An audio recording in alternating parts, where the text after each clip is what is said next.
case first.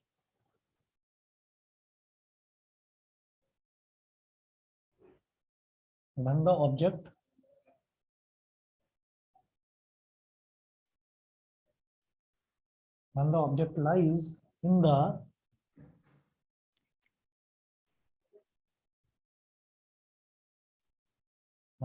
lies in the rarer medium.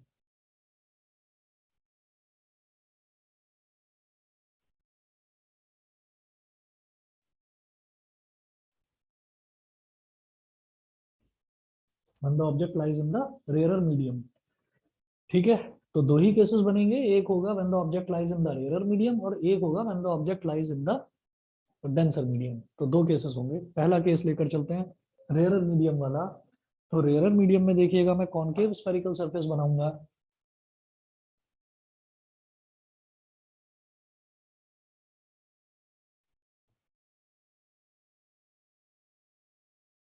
ये हमारा principal axis हो गया और इस तरफ मैं लूंगा रेयर मीडियम. रेयर मीडियम यानी कि रिफ्रैक्टिव इंडेक्स इसका μ1. इस तरफ मैं लूंगा डेंसर मीडियम. तो डेंसर मीडियम का रिफ्रैक्टिव इंडेक्स कितना, वही जो हम पहले केसेस में भी लेते आ रहे हैं, μ1 और μ2. फिर देखिएगा मैंने ऑब्जेक्ट थोड़ा सा इधर रखा. रेयर मीडियम में मैं ऑब्जेक्ट रखूंगा. हम जब बात कर रहे हैं कॉनकेव स्फेरिकल सरफेस की, तो हमारा जो गहरा वाला पोर्शन है, जो कॉनकेव वाला पोर्शन है, उसके सामने रेयर मीडियम होना चाहिए. ठीक है, फिर ऑब्जेक्ट को भी मैंने रेयर मीडियम में रखा. तो ये हमारा ऑब्जेक्ट O ये हो गया. यहां से एक रे ऑफ लाइट ऐसे निकली, रे ऑफ लाइट ऐसे निकली. ठीक है, जब रे ऑफ लाइट यहां पर ऐसे निकली, तब अब मैं इसमें क्या देखूंगा कि अब मुझे यहां पर इस पॉइंट पर नॉर्मल ड्रॉ करना होगा. तो इस पॉइंट पर नॉर्मल हमने ड्रॉ करा, ये ऐसे हो गया.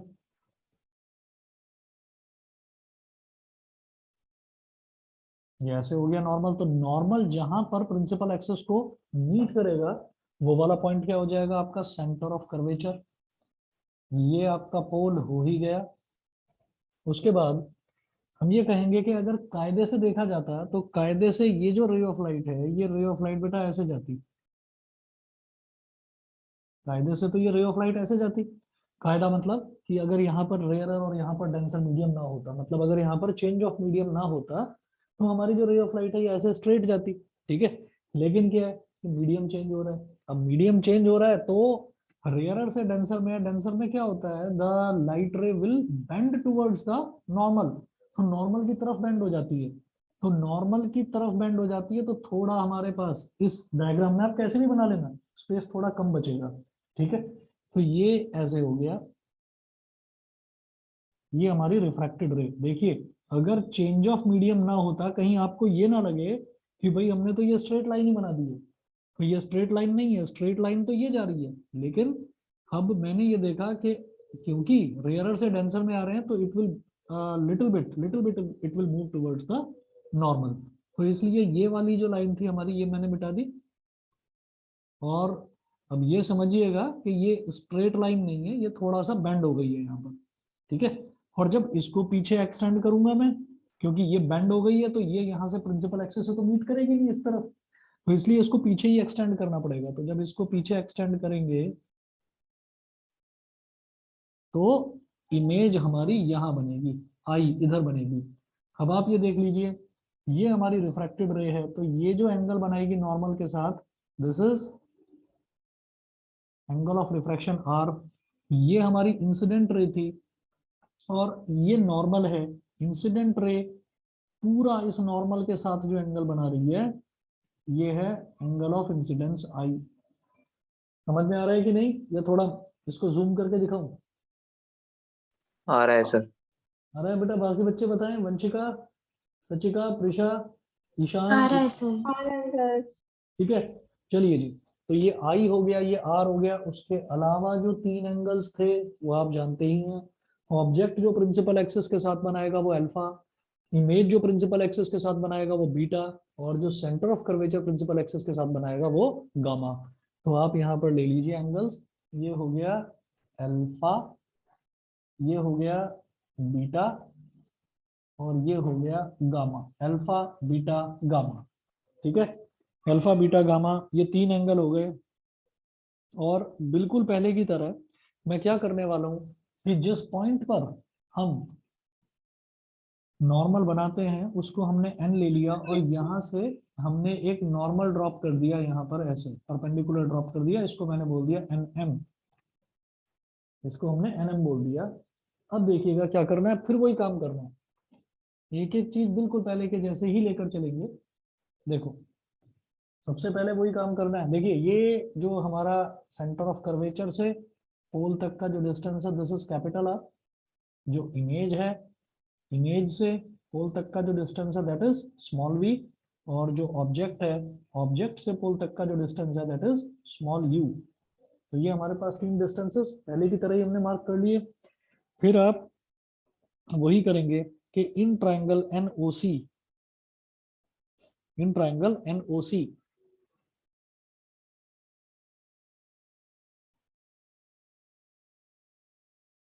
इन ट्राइंगल NOC, तो यहाँ पर सबसे पहले देखेंगे NOC की अगर बात करते हैं तो देखिए ये है N, ये है O, और ये है C।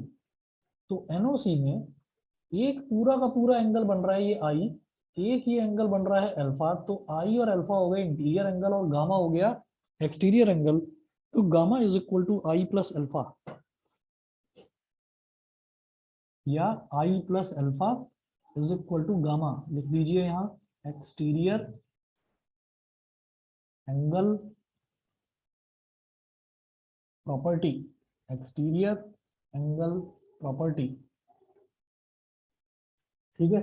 ये करने के बाद में मेरा पर्पस क्या होता है, मैं तो आई निकालना चाहता हूं, तो मैं आई निकालूंगा। आई क्या हो जाएगा, gamma minus alpha, equation number 1। फिर क्या करेंगे, वही जैसे ट्राइंगल एनओसी था, अब क्या करेंगे triangle NIC, in triangle NIC. तो ट्राइंगल, अच्छा ये दिखाई नहीं दे रहा, थोड़ा नीचे लिख रहा हूं।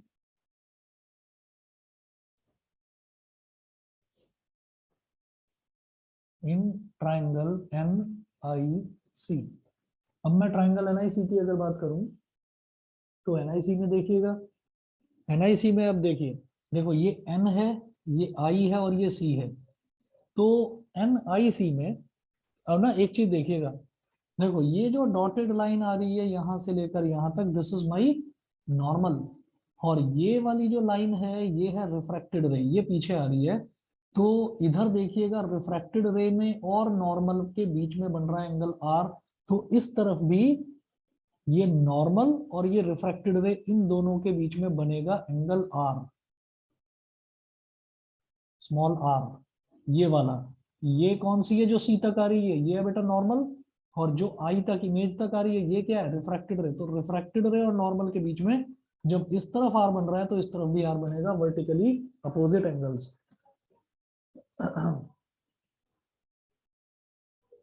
देख पा रहे हैं, यस सर। सिंपलीफाई करके दिखा रहा हूं, अब देख पा रहे हैं, ठीक है। Yes sir. आप Yes, ये sir. देखिएगा कि ये वाली लाइन और ये वाली लाइन, जब इन दोनों के बीच में इधर आर बन रहा है एंगल, तो यही लाइन यहाँ ऐसे पीछे एक्सटेंड हो रही है, और यही नॉर्मल यहाँ पीछे एक्सटेंड हो रही है। तो इन दोनों के बीच में यहाँ पर भी सेम एंगल बन जाएगा आर, ठीक है। और ये करने के बाद में फिर मैं एक्सटीरियर एंगल प्रॉपर्टी इस पर लगाऊंगा। एनओसी में हम लगा चुके हैं, तो एनआईसी में क्या होगा, एक इंटीरियर एंगल आर हो गया, एक बीटा हो गया, और एक्सटीरियर एंगल अगेन गामा, ठीक है। तो गामा इज इक्वल टू, या r plus beta is equal to gamma, ठीक है। R plus beta is equal to gamma, तो यहां से आर क्या हो गया, gamma minus beta. This is my equation number 2। बताइए जी, r is equal to gamma minus beta, और i is equal to gamma minus alpha. फिर वही काम, suppose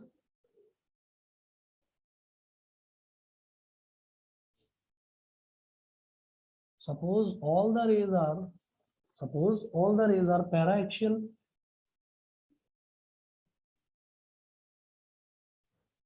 suppose all the rays are para-axial,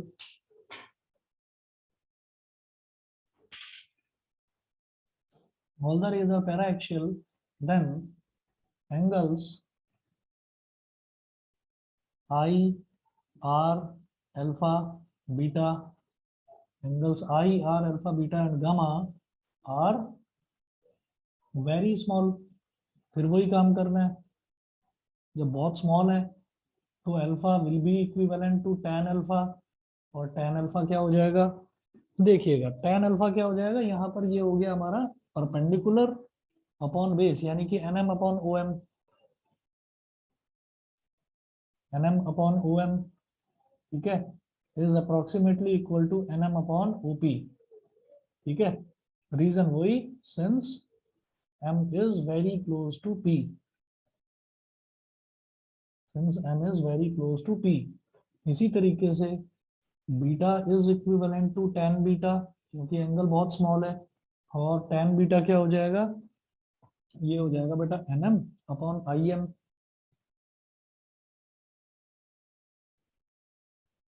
nm upon im which is again equivalent to nm upon ip, ठीक।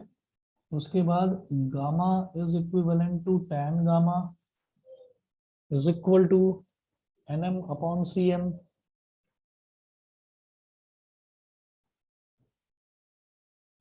Is equivalent to nm upon cp। ये सारा कुछ करने के बाद फिर क्या करते थे, Snell's law of refraction. Now from Snell's law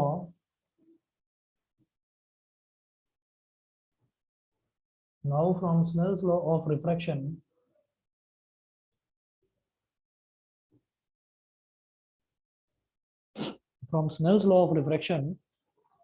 अब देखिएगा हमारा जो रे ऑफ लाइट है वो बेटा यहाँ से इस मीडियम से इस मीडियम में एंटर कर रही है, तो we are moving from medium 1 to medium 2, ठीक है। एंगल ऑफ इंसिडेंस इधर है, एंगल ऑफ रिफ्रैक्शन इस तरफ बन रहा है, ठीक है। तो क्या बोलेंगे, sine i upon sine r, और हम कहां से कहां जा रहे हैं, 1 से 2, तो क्या होगा 1 mu 2, 1 mu 2 which is again written as sine i upon sine r is equal to 1 mu 2 को क्या लिखेंगे बेटा, mu 2 upon mu 1, cross multiplication, mu 1 sine i is equal to mu 2 sine r, ठीक है ना। साइन आई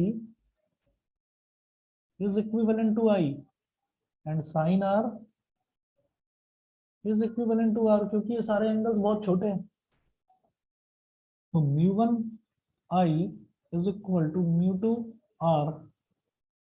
म्यू 1, अब आई कितना है, आई हमारा कितना आया था, गामा माइनस अल्फा। और इस केस में हमने हाँ जी बताइए। n2 बाय n1 मतलब न्यू 2 बाय न्यू 1 क्यों लिया, अगर रेयर से डेंसर जा रहा है तो न्यू 1 ऊपर ऊपर आना चाहिए ना। नहीं नहीं, हम ये देखते हैं बेटा कि कहां से कहां पर हमारी रे ऑफ लाइट जा रही है। रे ऑफ लाइट हमारी कहां से जा रही है, we are moving from rarer medium to denser medium, ठीक है। तो जब डेंसर से रेयरर से डेंसर में जा रहे हैं तो हम 1 से 2 में जा रहे हैं, तो अच्छा 1 ओके, म्यू तो 2, हाँ 1 कंफ्यूज म्यू हो गई 2, थी हाँ। उसको बोलते हैं कि refractive index of medium 2 with respect to medium 1, तो म्यू 2 अपॉन म्यू 1, ठीक है। चलिए जी आगे चलता हूं मैं, ये हो गया म्यू 1, और फिर आई की वैल्यू आप देख ही चुके हैं, आई की वैल्यू क्या है, gamma minus alpha, gamma minus alpha mu 2, और आर की वैल्यू आपने देखा gamma minus beta, gamma minus beta हो गया। अब क्या करें, म्यू 1 इंटू गामा क्या है, गामा देखिएगा n m upon c p, sir mu 1 upon mu 2 ही तो होगा। दोबारा बोलो म्यू 1, म्यू 1 अपॉन म्यू 2 ही तो होना चाहिए। नहीं नहीं 1 म्यू 2 तो उल्टा होता है ना, म्यू 2 अपॉन म्यू 1, वो जो आप सोच रहे हो वो क्या होता है बेटा, जैसे 1 म्यू 2 हम लिखेंगे कि 1 से हम 2 सेकंड मीडियम में जा रहे हैं, वो होता है v1 upon v2, speed of light in medium 1 upon speed of light in medium 2। 1 mu 2 को हम v1 अपॉन v2 भी बोलते हैं, लेकिन जब रिफ्रैक्टिव इंडेक्स के टर्म्स में लेना होता है तो refractive index of medium 2 with respect to medium 1, यानी कि म्यू 2 अपॉन म्यू 1 लिखा जाएगा, ठीक है। अरे बोलो समझ गए कि नहीं, ईपी, यस सर। Yes sir. बोल के चुप हो जाते हो फिर। Yes sir. चलिए ठीक है, चलो जी आगे चलते हैं। N m upon c p minus alpha क्या है, एनएम अपॉन ओपी।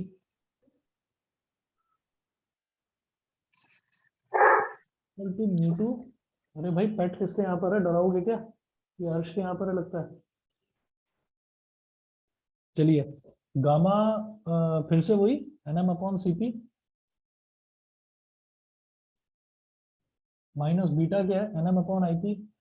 सर हमने जो पहले वाला केस लिया था, हाँ जो सबसे पहला वाला, हाँ हाँ, उस उसमें भी यही लिया था बेटा। ठीक है, फिर मैंने गलत लिख लिया। गलत लिख लिया होगा, ठीक है। चलिए जी अब देखिएगा, इधर भी न्यूमरेटर में एनएम, इधर भी न्यूमरेटर में एनएम, तो एनएम ले लिया कॉमन।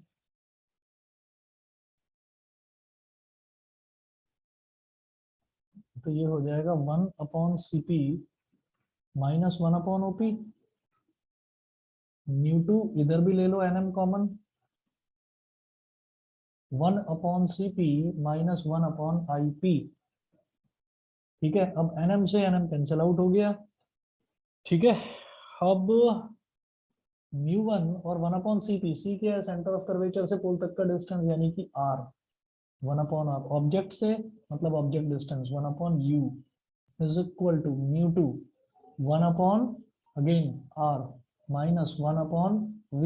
याद रखना अब मैंने साइन कन्वेंशन लगाए नहीं है, साइन कन्वेंशन अब लगाऊंगा। तो मैं ये वाला पोर्शन मिटा रहा हूं इधर से,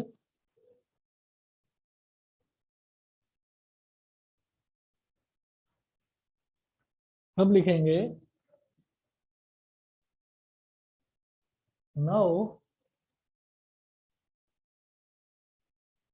applying the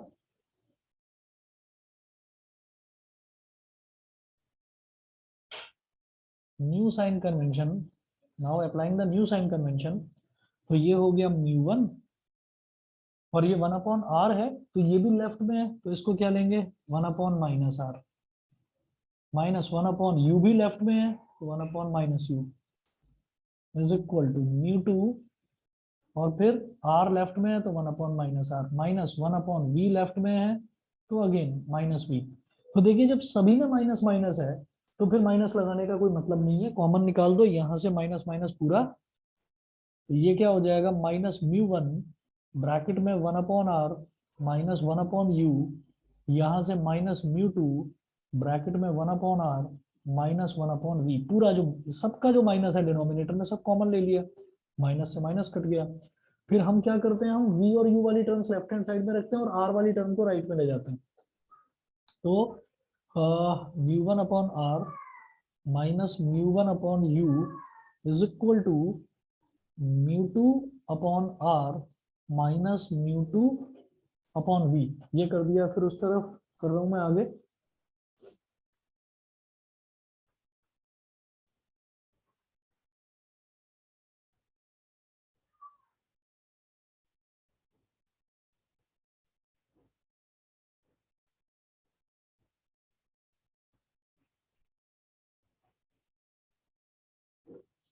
अच्छा मेरे घर में अब सभी लोग ठीक हैं और नेक्स्ट वीक से मोस्ट प्रोबेबली मैं मास्क लगाकर पढ़ाना शुरू कर दूंगा। अगर किसी को मैं बता दूंगा नेक्स्ट वीक मतलब 1 फेब से करूंगा, और तब तक जहां तक मुझे लगता है कि शायद पीक भी अब धीरे धीरे पीक पर तो हम पहुंच चुके हैं।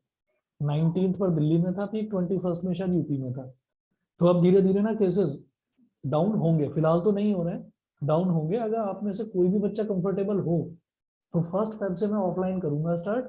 ऑनलाइन तो चलती रहेंगी क्लास, अगर आप ऑफलाइन भी आना चाहते हैं तो आ सकते हैं फ्रॉम 1 फेब। मैं मैसेज डाल दूंगा ग्रुप पर, ठीक है।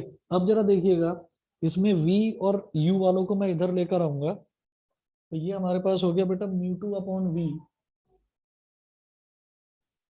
Minus µ1/u is equal to µ2/r और µ1/r इधर आ जाएगा, तो सीधा सीधा कर रहे हैं µ2 माइनस µ1/r, ठीक है।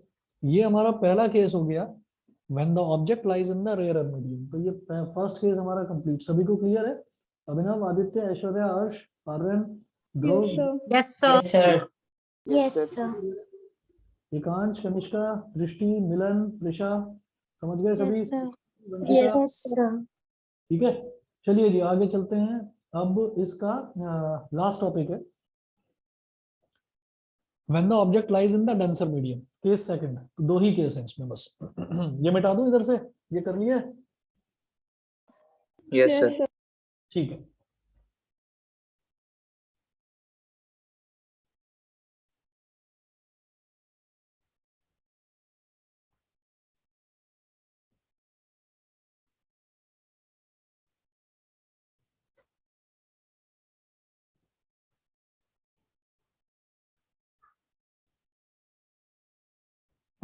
Case second,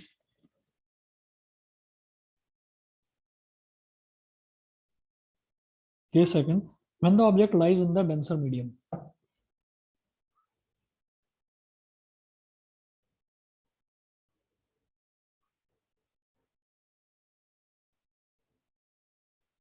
Object lies in the denser medium।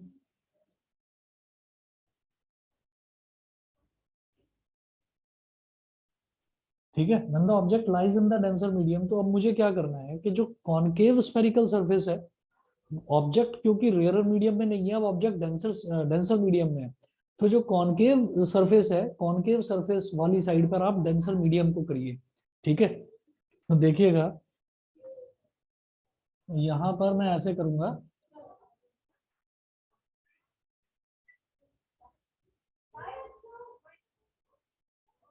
ये कॉनकेव वाली सरफेस हो गई, कॉनकेव वाली सरफेस, और इस तरफ मैं लिख रहा हूं डेंसर,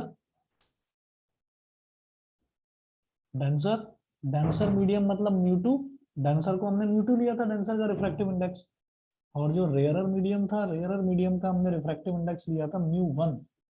डेंसर हो गया और रेयरर हो गया। ठीक है, अब ये प्रिंसिपल एक्सिस बन गई। ठीक, अब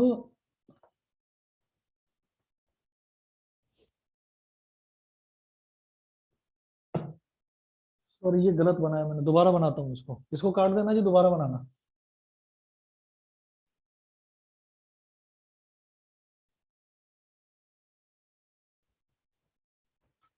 इसको उल्टा बनाओ डायग्राम को, ऐसे।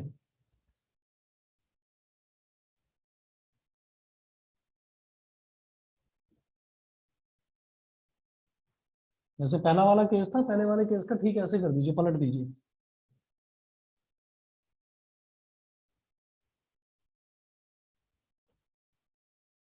ठीक है, आपको कॉनकेव वाली साइड में, कॉनकेव वाली साइड में आपको रेयरर ही रखना है, जिस तरफ रेयरर मीडियम होगा वही वाली सरफेस मानी जाती है। तो मैंने उल्टा कर दिया था, सही कर दो इसको, इसको ऐसे लिख दो, रेयरर,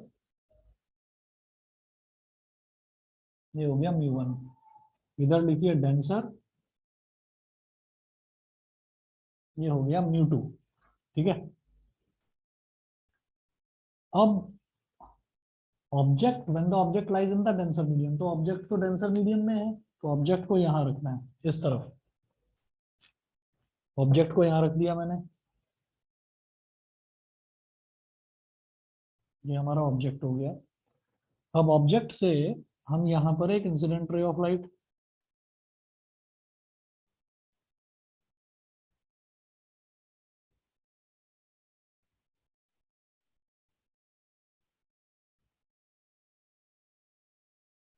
ये इंसिडेंट रे हो गई।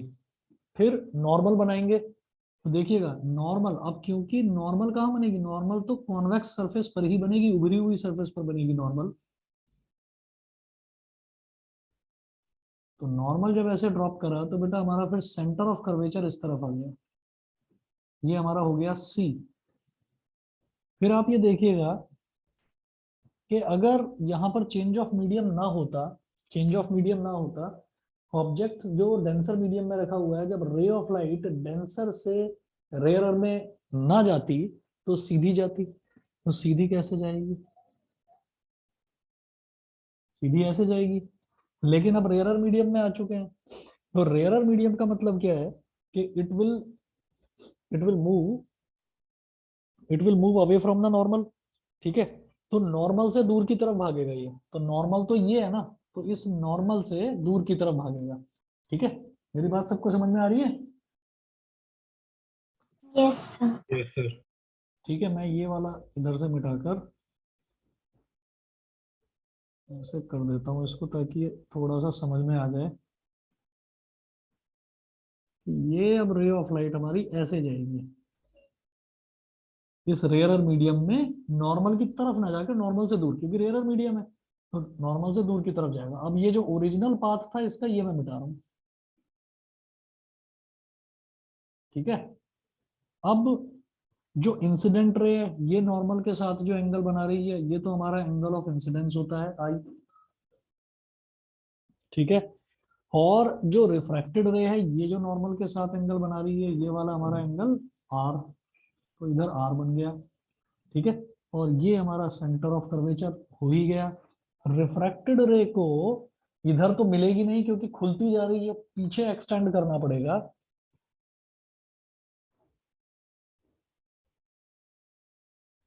पीछे एक्सटेंड किया तो यहां पर बन जाएगी हमारी इमेज। ऑब्जेक्ट प्रिंसिपल एक्सिस के साथ जो एंगल बनाती है that is alpha, image principal axis के साथ जो एंगल बनाती है that is beta, centre of curvature जो प्रिंसिपल एक्सिस के साथ एंगल बनाता है दैट इज गामा। तो अल्फा, बीटा और गामा इस तरह से हो गए।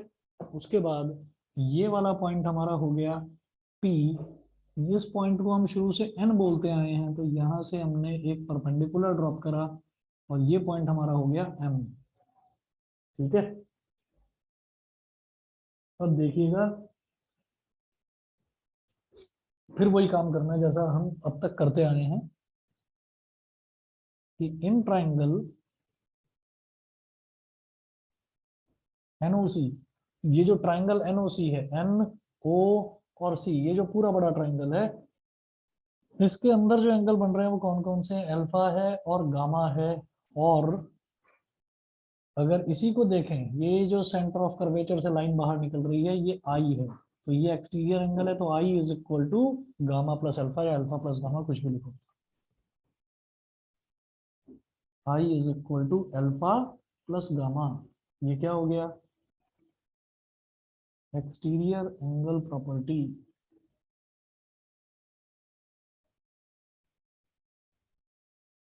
Exterior angle property i is equal to alpha plus gamma. उसके बाद फिर बात करेंगे फिर वही एनआईसी, तो एनआईसी देखिए,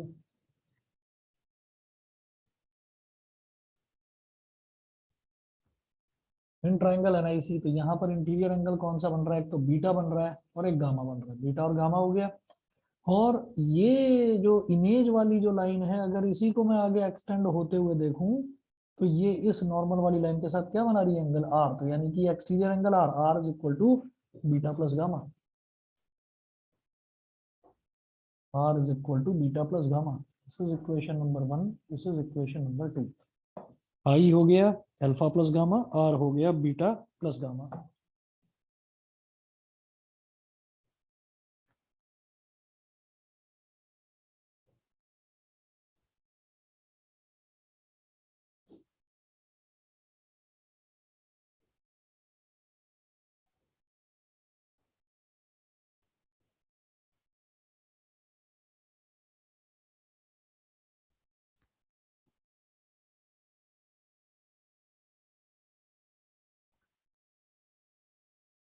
फिर वही काम करेंगे, since all the rays are paraxial,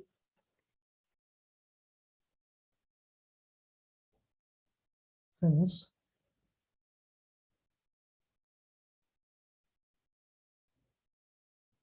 all the rays are paraxial,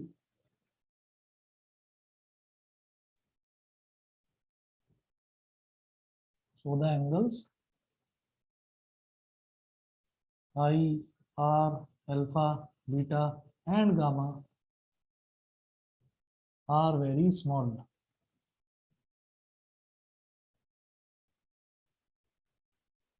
Alpha is equivalent to tan alpha is equal to, अब tan alpha देख लीजिए क्या हो जाएगा, nm upon om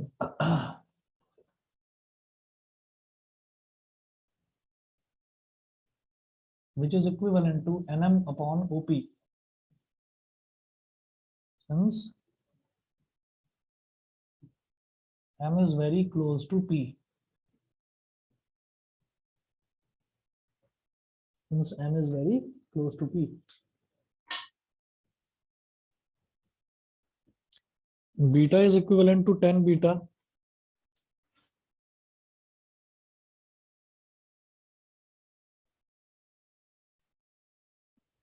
और ये क्या है, nm upon im,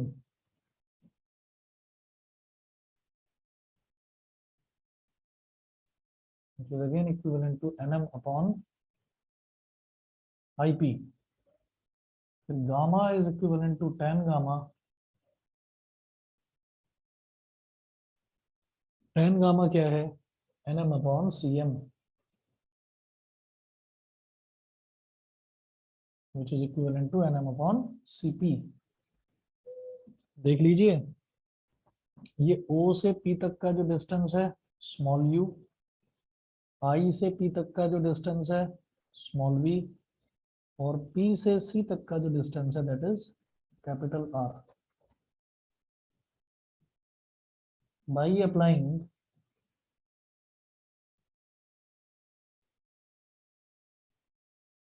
Snell's law of diffraction,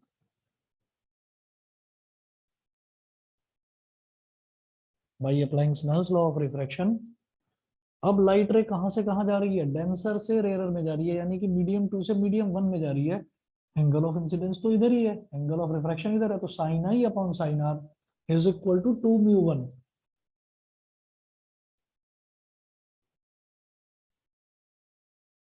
sign i upon sine r is equal to 2 mu 1.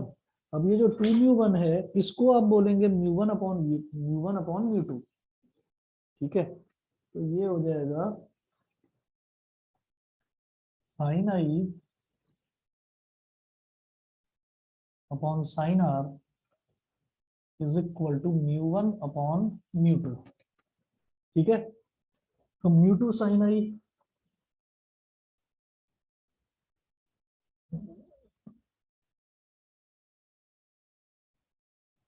Mu 2 sine i is equal to mu 1 sine are.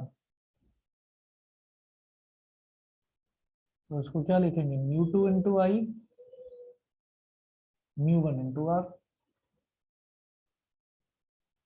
Since sin I is equivalent to I and sin R is equivalent to R,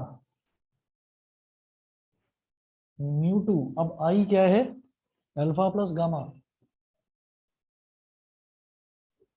is equal to mu 1, R क्या है, beta plus gamma. डालिए value, mu 2 alpha क्या है, NM upon OP plus gamma NM upon CP. Mu 1 beta क्या है, NM upon IP plus gamma क्या है, NM upon CP. NM common ले लीजिए, mu 2 into NM 1 upon OP plus 1 upon CP is equal to mu 1 NM 1 upon IP plus 1 upon CP. NM से NM cancel out हो गया, mu 2 into 1 upon OP. भाई object से pole तक का है तो यू है, 1 अपॉन यू, ये 1 upon R, mu 1 1 upon B plus 1 upon R. ये हो गया. इसके बाद क्या करना है आपको भाई, नाउ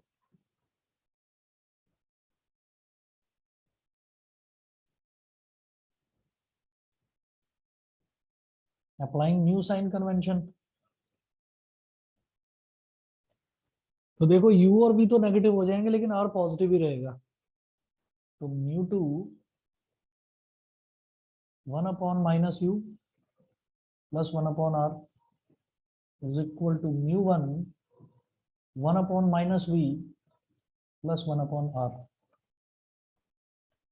तो minus μ2 upon u plus μ2 upon r is equal to minus μ1 upon v plus μ1 upon r। r वालों को राइट हैंड साइड, u और v वालों को लेफ्ट हैंड साइड। तो ये क्या हो जाएगा, माइनस μ2 अपॉन u और plus μ1 upon v is equal to μ1 minus μ2 upon r। तो क्योंकि कॉनकेव है और कॉनकेव का मैं चाहता हूं कि सेम फॉर्मूला बना रहे, तो सेम फॉर्मूला बना रहेगा। आप क्या करिए, लेफ्ट हैंड साइड पर नेगेटिव कॉमन ले लो और राइट हैंड साइड पर भी नेगेटिव कॉमन ले लो, तो फॉर्मूला में चेंज नहीं होगा। मैंने लेफ्ट हैंड साइड में नेगेटिव ले लिया, अगर कॉमन -1 कॉमन ले लिया तो ये बन जाएगा μ2 upon u minus μ1 upon v is equal to, ऊपर गया μ1 माइनस μ2 तो ये हो जाएगा μ2 माइनस μ1 अपॉन r, और माइनस कॉमन लिया, माइनस से माइनस कट गया। तो ये आपका बिल्कुल सेम वही फॉर्मूला बन गया जो आपका पहले वाले केस में था। μ2 अपॉन u